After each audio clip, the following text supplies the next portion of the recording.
नमस्कार, मैं हूं आपके साथ नम्रता। पिछले 24 घंटों में कुछ ऐसी चिंताजनक खबरें आ रही हैं जिससे हर भारतवासी को सावधान हो जाना चाहिए।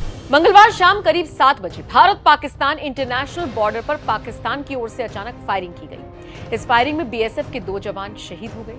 ये फायरिंग जम्मू के अर्निया सेक्टर में हुई। गौर करने वाली बात यह है कि एलओसी पर तो फायरिंग होती रहती है, लेकिन अंतर्राष्ट्रीय सीमा पर इस तरह से अचानक गोलीबारी कभी नहीं देखी जाती। पाकिस्तानी रेंजर्स ने 1500 मीटर की दूरी से बीएसएफ के जवानों पर उस वक्त निशाना साधकर गोलियां चलाई जब वो सीमा पर इलेक्ट्रिफिकेशन के काम का जायजा ले रहे थे। पाकिस्तान के इस अकारण हमले में बीएसएफ के 2 जवानों को गोली लगी है। कैप्टन अशोक साहा और कैप्टन सुरजीत विश्वास दोनों पश्चिम बंगाल के रहने वाले हैं और उनकी स्थिति गंभीर है। इससे एक रात पहले जम्मू कश्मीर के पुंछ में पाकिस्तान ने स्निपर अटैक किया और भारतीय सेना के जवान रिधम शर्मा के सिर में गोली लगी, जिससे तत्काल उनकी मौत हो गई। एक और चिंताजनक खबर चीन को लेकर है। भारत की खुफिया agency research and analysis wing यानी रॉ ने भारत सरकार को सुरक्षा को लेकर एक खुफिया रिपोर्ट भेजी है। इसके बाद नेपाल से पुणे, मुंबई और नागपुर आने वाले हर शख्स को सर्विलांस पर रखने को कहा गया है। सूत्रों की माने तो चीन के खुफिया विभाग सीसीपी के एजेंट्स नेपाल के रास्ते भारत में दाखिल होने की फिराक में हैं। वो महाराष्ट्र के पुणे, नागपुर और मुंबई में किसी बड़े ऑपरेशन को अंजाम देने वाले हैं।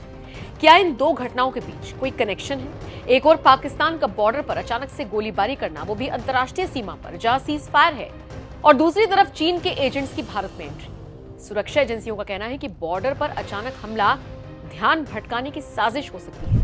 पाकिस्तान एक जगह पर फायरिंग शुरू करेगा और फिर उसकी आड़ में दूसरे स्थान पर पैराग्लाइडर के जरिए बड़ी संख्या में आतंकियों को भारतीय सीमा में भेजेगा। पैराग्लाइडर के साथ साथ लैंड इनफिल्ट्रेशन भी हो सकता है। जब भारत की तमाम एजेंसियों का ध्यान पाकिस्तान की ओर होगा, तब सीसीपी के एजेंट्स नागपुर, पुणे या मुंबई में 26/11 जैसे बड़े हमले को अंजाम दे सकते हैं। इस बार चीन आतंक के लिए नेपाली नागरिकों का भी इस्तेमाल कर सकता है, ताकि नेपाल और भारत के संबंधों में नए सिरे से तनाव पैदा हो। अब बड़ा सवाल है, पाकिस्तान और चीन ऐसा कर क्यों रही? हाल ही में पाकिस्तान के अंदर अज्ञात बंदूकधारियों ने कई आतंकियों की हत्या की।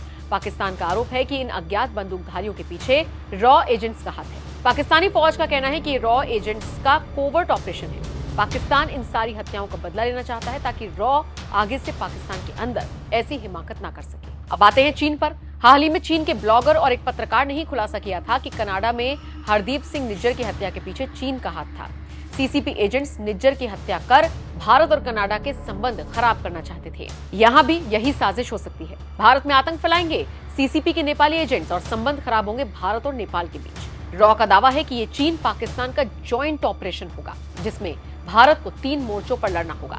चुनावों से ठीक पहले भारत में आतंक और अराजकता फैलने से देश के लिए एक नैरेटिव का निर्माण होगा, और अगर ये खबरें सही हैं तो मोदी सरकार और सुरक्षा एजेंसियों को अत्यंत चौकन्ना रहना होगा।